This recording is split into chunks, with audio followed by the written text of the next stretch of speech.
আসসালামু আলাইকুম দর্শক। পল কাপুর আমেরিকার এই দক্ষিণ ও মধ্য এশিয়া বিষয়ক ডোনাল্ডোর জায়গায় খুব সহজে চেনা যায়। এখনো পল কাপুরকে যেহেতু চিনি নাই, পল কাপুরের খেল এখনো দেখি নাই, ডোনাল্ডোর খেল আমরা দেখেছি। ডোনাল্ডো পাকিস্তানে ইমরান খানের দলকে ফেলে দিয়ে যে সরকার বসিয়েছেন সেই সরকার এখনো রাজ করছে, এবং শুধু পাকিস্তানে রাজ করছে না, তার ছায়া বাংলাদেশে ফেলছে। বাংলাদেশে $29 বিলিয়ন ইনভেস্ট করে ডোনাল্ড লুই নাকি শেখ হাসিনা সরকারকে ফেলে দিয়েছেন। সেই জায়গায় দায়িত্ব নিয়েছেন পল কাপুর, ভারতীয় বংশোদ্ভূত এবং খুবই সেকুলার ধর্মপন্থী এবং ইসলামী টেরোরিস্ট, মুসলিম টেরোরিস্ট এসবের বিরুদ্ধে তার সাংঘাতিক শক্ত অবস্থান। পল কাপুর খুব দ্রুত সময়ে বাংলাদেশে আসবেন ডোনাল্ড লুর মতন কোনো লু হাওয়া নিয়ে কোনো ঝড় তুলতে। সে প্রশ্ন, এই আলাপচারিতা চারদিকেই কিন্তু আছে, দেশে আছে, দেশের বাইরে আছে, বাংলাদেশে আছে, ইন্ডিয়ায় আছে। যাক, পল কাপুরের আসার পর বাংলাদেশে একটা চূড়ান্ত চেঞ্জ আসতে পারে, সেটা অনেকেই বলছেন। ইভেন দো আমি যে আলোচনাটা আপনাদের সামনে এখন জোরালো করব, সেই আলোচনার চেয়েও এই আলোচনার পাশাপাশি আছে যে যা কিছুই ঘটছে, যা কিছু ঘটবে, সেটা হচ্ছে পল কাপুর আসার পর হয়তো আমেরিকা যদি ঘুমটা খুলে নাচে যে হ্যাঁ, আওয়ামী লীগ ছাড়া নির্বাচন গ্রহণযোগ্য হবে না, নির্বাচন সম্ভব না, সেই ক্ষেত্রে। আচ্ছা, এর বাইরে আরো কিছু বিষয় আমাদের সামনে আছে, আমাদের কাছে কিছু খবরাখবর আছে, বিভিন্ন সূত্র থেকে পাওয়া খবর, বিভিন্ন সূত্র, কিছু কিছু ক্ষেত্রে ইন্টারন্যাশনাল মিডিয়া, দুঃখিত, কিছু কিছু ক্ষেত্রে রাজনীতিবিদ, বিশ্লেষক, দেশি বিদেশি, সবার সঙ্গে কথা বলে যেসব ইনফরমেশন আমাদের হাতে। দেখেন, সপ্তাহখানেক আগে বাংলাদেশের নিরাপত্তা উপদেষ্টা খলিলুর রহমান তিনি ইন্ডিয়ায় গিয়েছিলেন 20-21 তারিখের দিকে নভেম্বরের। সেই ইন্ডিয়ার ট্যুর শেষে এসেই তিনি কাতারের দোহায় গেছেন। এই কাতারের দোহায় যাওয়া নিয়ে বেশ কিছু গুরুত্বপূর্ণ ডেভেলপমেন্ট আছে।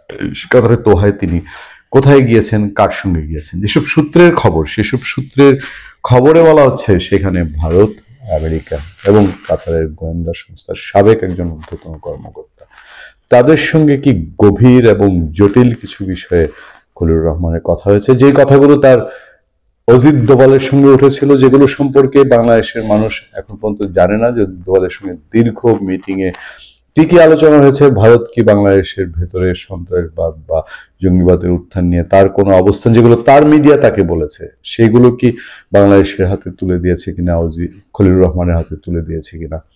এবং সেই সূত্র ধরেই খুব ঝড়ের বেগে খলিলুর রহমানকে ছুটে যেতে হয়েছে কাতারে, এবং সেইখানে বিশেষ বিশেষ দেশের মধ্যস্থতায় তাকে বসতে হয়েছে, এবং সেখানে যেসব এজেন্ডাগুলোর কথা বলা হয়েছে, যে এজেন্ডাগুলো নিয়ে আপনার কথা হয়েছে এই দুই তিন ডাকসাইটে মানুষজনের মধ্যে, সেই বিষয়গুলো খুব গুরুত্বপূর্ণ। যেখানে আমাদের হাতে সূত্রের খবর হচ্ছে কাতারের দোহায় বাংলাদেশের জাতীয় নিরাপত্তা উপদেষ্টার সাথে অনুষ্ঠিত বৈঠকে 3 মার্কিন ও 1 ভারতীয় প্রতিনিধি উপস্থিত ছিলেন বলে সূত্র জানাচ্ছে।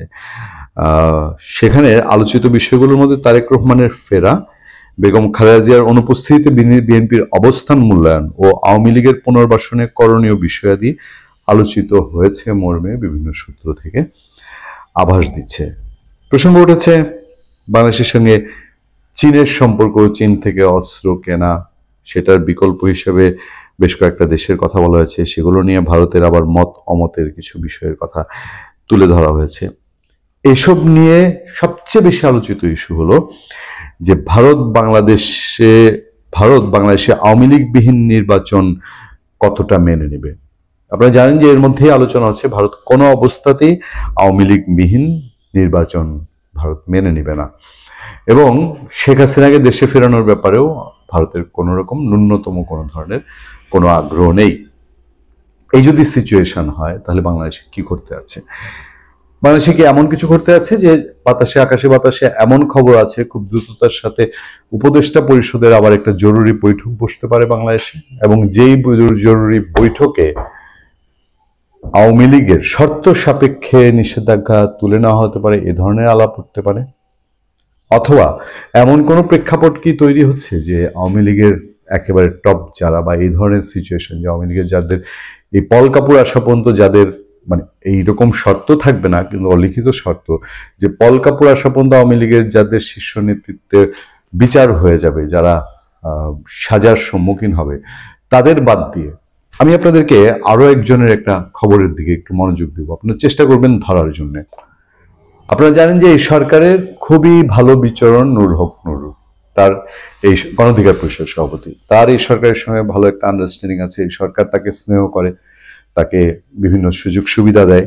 গণঅধিকার পরিষদের সভাপতি নুরুল হক নূর আওয়ামী লীগের সবাই দোষী নয় উল্লেখ করে নিরপরাধদের যাচাই বাছাই করে রাজনীতির সুযোগ দেওয়ার কথা বললেন গণঅধিকার পরিষদের সভাপতি নুরুল হক নূর। বোঝার চেষ্টা করবেন, এই কথাগুলো কিন্তু পাবলিককে ছেড়ে দেওয়া হয় বোঝার জন্য, পাবলিক সেন্টিমেন্ট বোঝার জন্য, এবং দায়িত্বশীলরা বলেন না এগুলো পুরনো সরকারি কৌশল।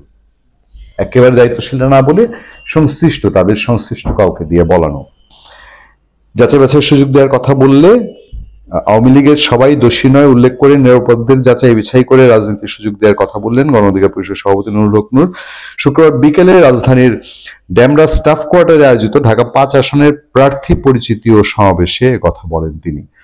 নুরুল হক নূর বলেন, আওয়ামী লীগের সবাই দোষী না, যারা নিরপরাধ তাদের যাচাই বাছাই করে রাজনীতি করার সুযোগ দিতে হবে। এই ঠিক এই প্ল্যাটফর্মটাই, এই অ্যাঙ্গেলটাই, এটা ঢাকায় বলেন, দিল্লিতে বলেন বা দোহায় বলেন, সেইখানে, অথবা যদি আপনি বলেন যে ওয়াশিংটনেও, এই আলাপটাই কি খুব জোরদার হয়েছে কিনা এই সাম্প্রতিক সময়ে। এবং যদি উপদেষ্টা পরিষদ কোনো জরুরি বৈঠকে বসে, খুব অবাক হওয়ার কিছু থাকবে না সেখানে। এবং সরকারের উপর যে একটা চাপ আছে, এটা এখন ওপেন সিক্রেট, যে আওয়ামী লীগের নিষেধাজ্ঞা তুলে নিয়ে আওয়ামী লীগকে সহ নির্বাচন একটা কিন্তু আসতে পারে, যে আওয়ামী লীগ হয়তো নিষেধাজ্ঞা তুলে নেওয়া হবে, কিন্তু আগামী নির্বাচনে অংশগ্রহণ করার সুযোগ রাখা হবে না।